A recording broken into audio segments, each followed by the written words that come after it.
વંદે ગુજરાત. નમસ્કાર, હું સુલક્ષણા ગામિત વર્ચ્યુઅલ ક્લાસીસમાં આપનું હાર્દિક સ્વાગત કરું છું. આજે હું તમને આઈટીઆઈના કોપા ટ્રેડમાં ચાલતા જાવાસ્ક્રિપ્ટના ટોપિક એરે વિશે માહિતી આપીશ. આ માહિતી આપવા માટે આજે આપણે પ્રેઝન્ટેશન જોઈશું. પહેલાં array in JavaScript to introduce the array data structure to understand the use of array to store, sort and search list and tables of value. Array એક પ્રકારનું કલેક્શન છે જે ઘણા બધા ડેટાની અંદર વેરિયેબલને સ્ટોર કરી શકે છે. To understand how to declare an array, initializes an array and refer to individual element of array to be able to pass array to functions. એરેની અંદર આપણે સમજવા માટે એરેને પહેલાં ડિક્લેર કરી શકીએ, એને ઇનિશિયલાઇઝ કરી શકીએ, એને રિફર કરીને એને એલિમેન્ટ વાપરી શકીએ, તેમજ એને ફંક્શનમાં પાસ કરી શકીએ. Array in JavaScript. Array data structure of related item, also cold collection and dynamic. Array A data structure related collection હોય છે જે ડાયનેમિક હોય છે. ડાયનેમિક એટલે જેને આપણે ચેન્જ કરી શકીએ. Array in JavaScript, each element of referred by numbers start at 0th element, subscribe of index. Accessing a specific element, name of array, brackets, number of elements.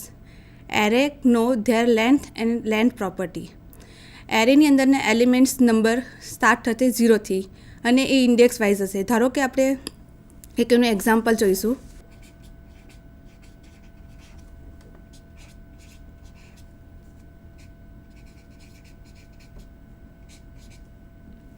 અહીંયા આપણે લખ્યું એરે 0. 0 એ એરેની ઇન્ડેક્સ હશે. હવે બીજું જોઈશું આપણે accessing specific element, name of array, brackets and number of elements. એના પછી જોઈશું એરે નો ધ લેન્થ. એરેની બધી લેન્થ હશે જે આપણે 0 ડિક્લેરેશન કર્યું એ પ્રમાણે. Name of array. એરેની એલિમેન્ટ વેલ્યુ ચાલુ થશે 0થી અને છેલ્લું છે 11 સુધી. હવે આ એલિમેન્ટની અંદર ફિગરમાં બતાવવામાં આવ્યું છે કે 0 પોઝિશન પર -45 જે એરેની વેલ્યુ છે, એડ્રેસ ચેન્જ કરવામાં આવ્યું છે. એના સિવાય 0થી 11 વચ્ચે જે એની એડ્રેસની વેલ્યુ છે 78 ડિક્લેર કરવામાં આવી છે. Declaring and allocation array. Array in memory.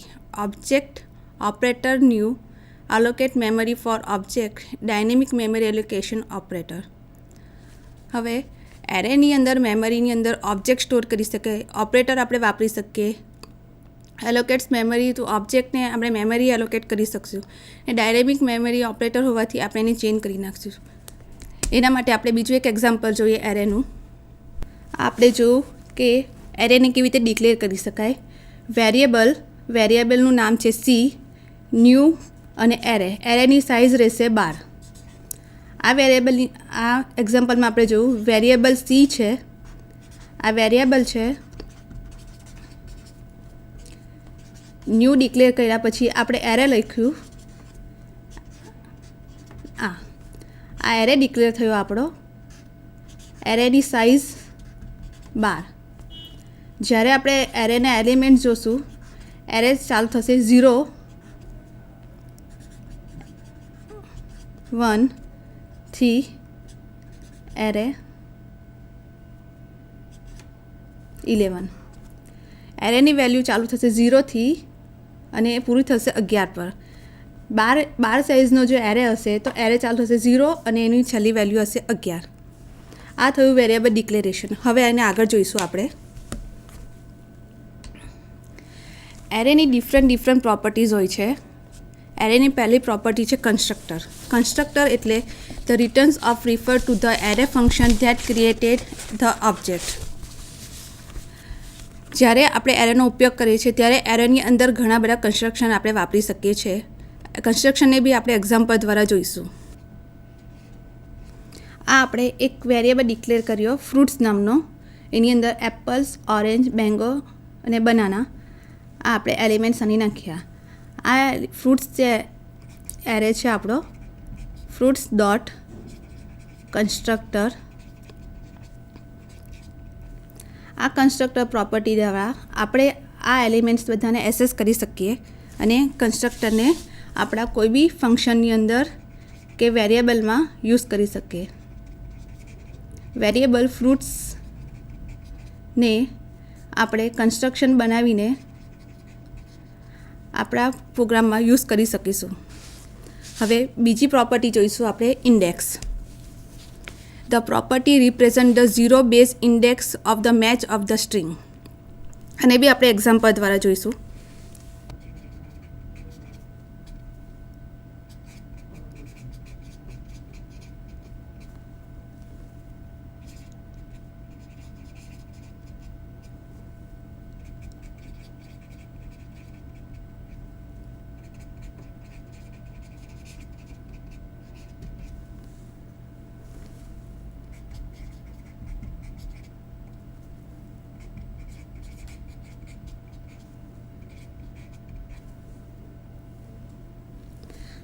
આપણે જોયું કે આપણે એક વેરિયેબલ ડિક્લેર કર્યો ફ્રૂટ્સ નામનો. એના એલિમેન્ટ છે એપલ, ઓરેન્જ, મેંગો અને બનાના. હવે આ 4 એલિમેન્ટ્સ છે. હવે આ 4 એલિમેન્ટ્સમાંથી ફ્રૂટ્સ વેરિયેબલની અંદર આપણે ઇન્ડેક્સ વેલ્યુ જોઈશું. ઇન્ડેક્સ વેલ્યુ 0 કંઈ નહીં આવશે, 0 આવશે એપલની, કારણ કે ઇન્ડેક્સ વેલ્યુ રિટર્ન કરશે આપણને એપલ નેમ. વેરિયેબલની અંદર ફ્રૂટ્સ નામનો એરે છે. એરેની અંદર એપલ જે છે આપણો ડેટા એલિમેન્ટ્સ, એની ઇન્ડેક્સ વેલ્યુ છે 0. ઓરેન્જ છે એની ઇન્ડેક્સ વેલ્યુ છે 1. બનાના છે એની ઇન્ડેક્સ વેલ્યુ છે 2. મેંગો એની ઇન્ડેક્સ વેલ્યુ છે 3. આ રીતે આપણે ફ્રૂટ્સ એરેને ડિક્લેર કરીને એની ઇન્ડેક્સ વેલ્યુ આપણે ઇન્ડેક્સ પ્રોપર્ટી દ્વારા મેળવી શકીએ છીએ. Input property. આ input property, the property is only represent the array created by regular expression matches. Input પ્રોપર્ટીનો યુઝ કોઈ બી પ્રકારની એક્સપ્રેશનને મેચ કરવા માટે થાય છે અને ઘણી બધી એવી મેચ કરવા માટેની પ્રોપર્ટીઝો હોય છે જેને આપણે પર્ટિક્યુલર નામ કે એના સાથે ડિક્લેર કરી શકીએ છીએ. હવે એના પછી જોઈ શકું આપણે length. Length reflect the number of element in array. એને પણ આપણે એક્ઝામ્પલ દ્વારા જોઈશું. Variable B array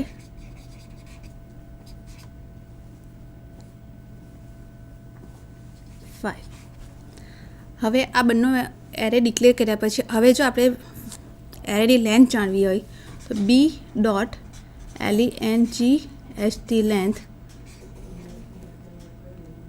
A dot LENGNT length. આ પ્રોપર્ટી આપણને બંને વેરિયેબલની લેન્થ ડિક્લેર કરશે. પહેલા વેરિયેબલની લેન્થ આવશે, એની લેન્થ આવશે 3 અને બીની લેન્થ આવશે 5. હવે બીજી પ્રોપર્ટીને આપણે પ્રેઝન્ટેશન દ્વારા જાણશું. બીજી પ્રોપર્ટી છે એરેની prototype. Prototype property allows you to add property and method of an object. આ પ્રોટોટાઇપ પ્રોપર્ટી દ્વારા તમે મેથડને ઓબ્જેક્ટમાં કોલ કરી શકો છો. એ પણ આપણે એક્ઝામ્પલ દ્વારા જોઈશું.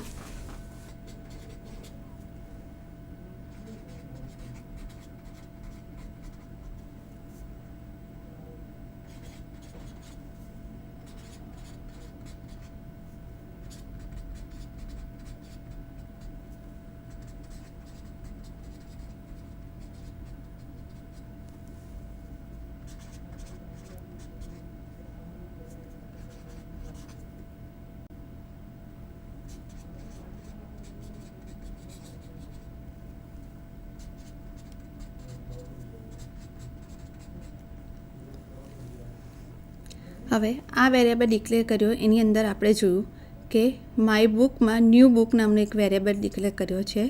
બુક નામનું વેરિયેબલ છે. આ માય બુકમાંની અંદર પ્રોટોટાઇપ આપણે જે યુઝ કર્યું છે. હવે આ મેથડને આપણે પ્રાઇસ નામના વેરિયેબલ સાથે સરખાવીએ છીએ અને એની વેલ્યુને આપણે નલ આપીએ છીએ. બીજી પ્રોપર્ટી આપણે પ્રેઝન્ટેશન દ્વારા જોઈશું. કોન્કોનેટ return a new array comprised of this array joined with other array or value. કોન્કોનેટનો મિનિંગ થાય છે કે જોડવું. જ્યારે આપણે બે સ્ટ્રિંગ કાં તો બે વેરિયેબલને જોઈન્ટ કરવા હોય તો આપણે કોન્કોનેટનો યુઝ કરી શકીએ છીએ. હવે આગળ આપણે બીજી પ્રોપર્ટી જોઈશું. Every property returns true if every element in this array satisfy the provide testing function. હવે આ એલિમેન્ટ જ્યારે તમે કોઈ બી પ્રકારના એલિમેન્ટ્સને એરેની અંદર પ્રોવાઈડ કરશો અને ફંક્શનને એ ટેસ્ટ કરશે. એને સિવાયની બીજી એક પ્રોપર્ટી છે filter. Creates new array with all the elements of this array for which the provided filtering function return true. હવે જ્યારે આપણે ફિલ્ટર ફંક્શનનો યુઝ કરશું, હવે આગળ બીજું એક પ્રોપર્ટી જોઈશું આપણે.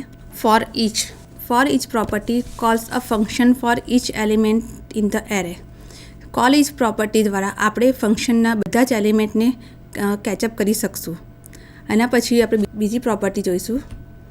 Index of returns the first index of an element within the array equal to the specify value or -1 if none of found. Index value એ એરેની અંદર ઇન્ડેક્સ બતાવશે જે તે એલિમેન્ટની. એ પણ આપણે એક એક્ઝામ્પલ લઈએ એનું.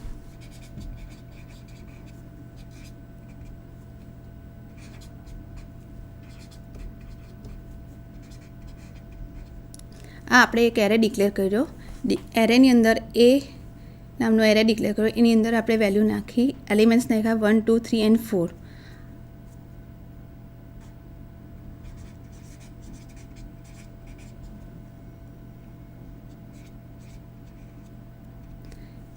ઇન્ડેક્સ ઓફ 0 તો એ આપણને વેલ્યુ 1 રિટર્ન કરશે. ઇન્ડેક્સ ઓફ 2 એ આપણને વેલ્યુ 2 રિટર્ન કરશે. ઇન્ડેક્સ ઓફ 3 એ આપણને 3 રિટર્ન કરશે. ઇન્ડેક્સ ઓફ 4 એ આપણને 4 રિટર્ન કરશે. આ રીતે આપણે ઇન્ડેક્સ વેલ્યુ ફાઇન્ડ આઉટ કરી શકીએ એરેમાંથી. હવે આગળ આપણે જોઈશું બીજી property joins all elements in the array into a string. Joins એક એવી સ્ટ્રિંગની પ્રોપર્ટી છે જે એરેને આપણે જોઈન્ટ કરી શકીએ છીએ. કોઈ બી સ્ટ્રિંગને આપણે જોઈન્ટ કરી શકશું. હવે આ જોઈન્ટ પ્રોપર્ટીની મદદથી આ બધી મેથડ્સની અંદર કે મેથડ્સમાં સ્ટ્રિંગને આપણે કેવી રીતે જોઈન્ટ કરી શકીએ એ પણ આપણે એક એક્ઝામ દ્વારા જોઈશું.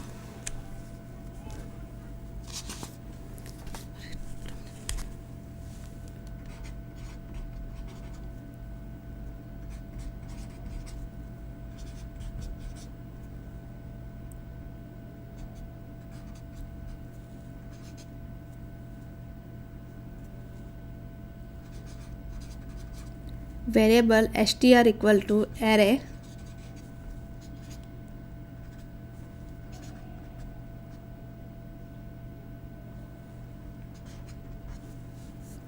variable str1 equal to new array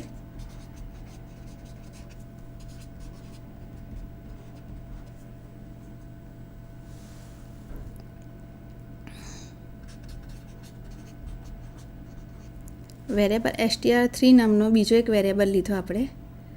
str3 join str, str1. str3 વેરિયેબલની અંદર જોઈન કરશું આપણે a અને b. આપણને આઉટપુટ આપશે a b. બીજી મેથડ્સ આપણે એરેની જોઈશું. Last index of return the last index of the element within the array equal to the specify value or -1 if non is found. જ્યારે પણ આપણને એરેની અંદર કોઈ બી ઇન્ડેક્સ વેલ્યુ નહીં મળશે ત્યારે આપણે એને ફાઇન્ડ આઉટ કરવા માટે લાસ્ટ ઇન્ડેક્સ મળશે આપણને. એ પણ આપણે એક એક્ઝામ્પલ દ્વારા જોઈશું.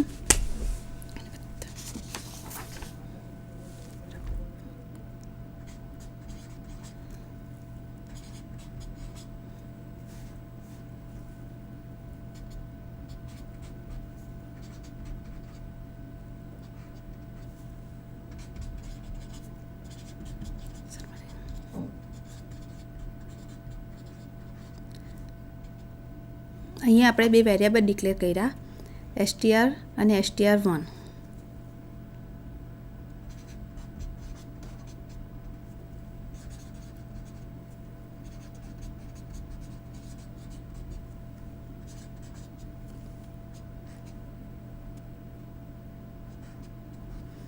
હવે str1 ડોટ લાસ્ટ ઇન્ડેક્સ ઓફની અંદર અહીંયા બ્લેન્ક છે તો આઉટપુટ મળશે આપણને માઇનસ.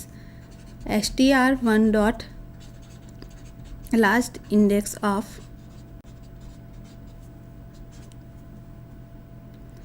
ટુ, તો એનું આઉટપુટ મળશે આપણને 5. આ 5 એ str1ની અંદર ઇન્ડેક્સ એની 2 હશે, જે આપણને આ મેથડ દ્વારા જાણવા મળશે. હવે બીજી મેથડ જોઈશું આપણે, reverse. Reverse the order of the element of an array. The first become the last and the last become the first. Reverse element method એરેની અંદર કોઈ બી આપણે ફર્સ્ટ એલિમેન્ટ હશે એને લાસ્ટમાં અને લાસ્ટ એલિમેન્ટ હશે એને ફર્સ્ટમાં લઈ જઈ શકશું. એક્ઝામ્પલ જોઈએ આપણે એનું.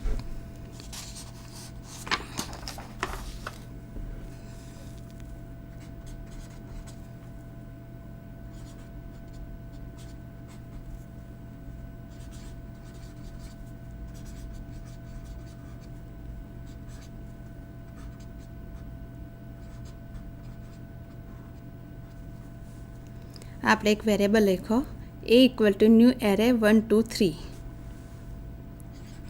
a dot reverse.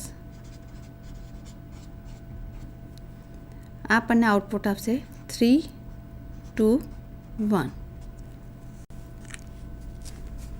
હવે બીજી મેથડ આપણે પ્રેઝન્ટેશન દ્વારા સમજશું.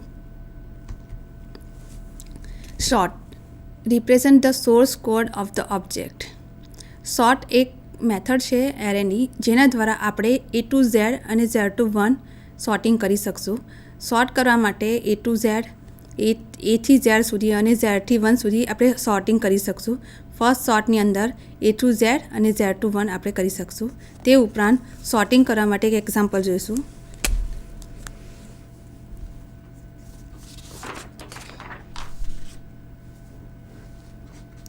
આ વેરિયેબલ A છે.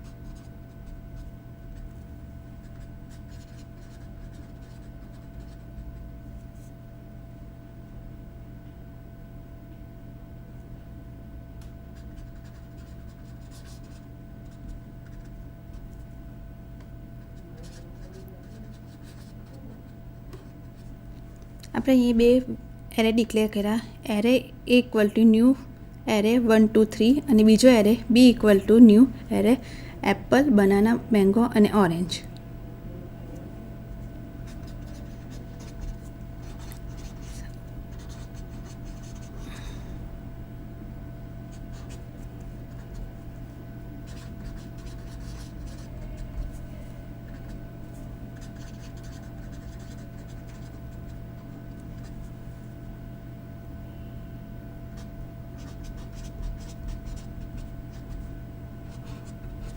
ત્રીજો એક વેરિયેબલ લીધો, તેની અંદર આપણે C વેરિયેબલની અંદર એરે ડિક્લેર કરો, ઓરેન્જ, બનાના અને એપલ.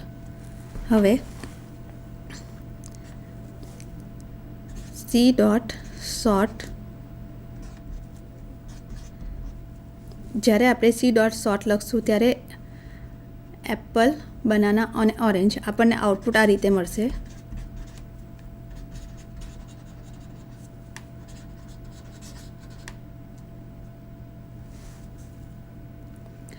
A ફર્સ્ટ, પછી B અને ઓરેન્જ 3. હવે આગળના જે બે વેરિયેબલ છે એની અંદર એપલ, બનાના, ઓરેન્જ ને મેંગો એ સોર્ટિંગ છે, એટલે આપણે એને સોર્ટ નહીં કરી શકીએ. એના સિવાય આગળનો જે બીજો એક વેરિયેબલ આપણે ડિક્લેર કર્યો છે 1 2 3, એને બી આપણે સોર્ટિંગ કરી શકીએ. એ ડોટ સોર્ટ લખીને ને 1 2 3 આપણને આઉટપુટ મળશે. ઓલરેડી આપણે એવી રીતે ડિક્લેર કર્યું છે. એટલે બીજી પ્રોપર્ટી બીજી મેથડ્સ આપણે જોઈશું. To string return a string representing the array and its element. જ્યારે પણ આપણે સ્ટ્રિંગને રિપ્રેઝન્ટ કરી શકીએ ત્યારે એરેની અંદર એના એલિમેન્ટને સ્ટ્રિંગમાં કન્વર્ટ કરી શકીએ છીએ. હવે એના પછીની બીજી મેથડ જોઈશું. Unshift add one or more element to the front of an array and return the new length of the array. Unshift મેથડનો ઉપયોગ કરીને આપણે કોઈ બી એરેની વચ્ચે કોઈ બી એરેના વેરિયેબલને નાખી શકીએ છીએ. એના માટે એક એક્ઝામ્પલ જોઈશું.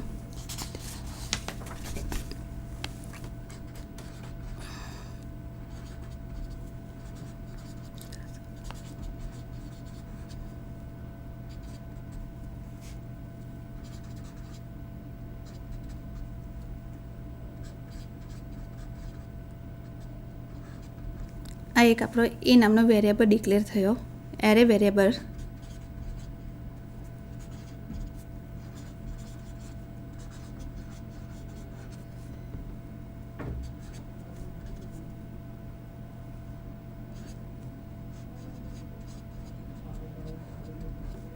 બીજો વેરિયેબલ આપણે લીધો CBQ.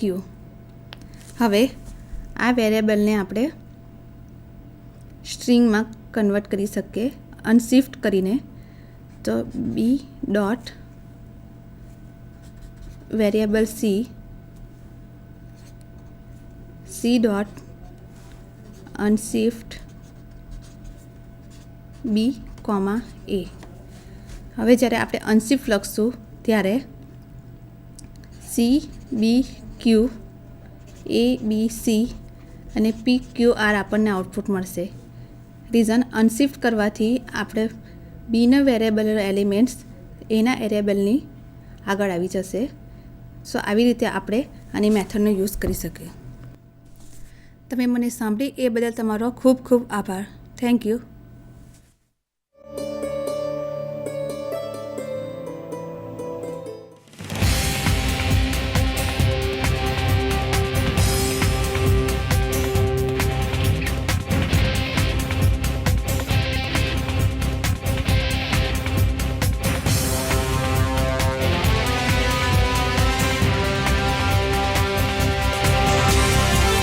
વંદે ગુજરાત.